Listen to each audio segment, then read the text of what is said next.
If you forgot your secure code, you can reset it safely. Here's how. First of all, log in and then head over to your settings.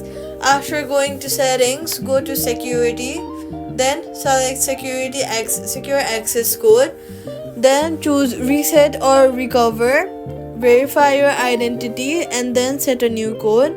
While setting a new code, make sure that your code that you're setting new is a strong code so people won't have access to your data. Also, while doing that, make sure you're connected on a stable Wi-Fi so the app operates smoothly.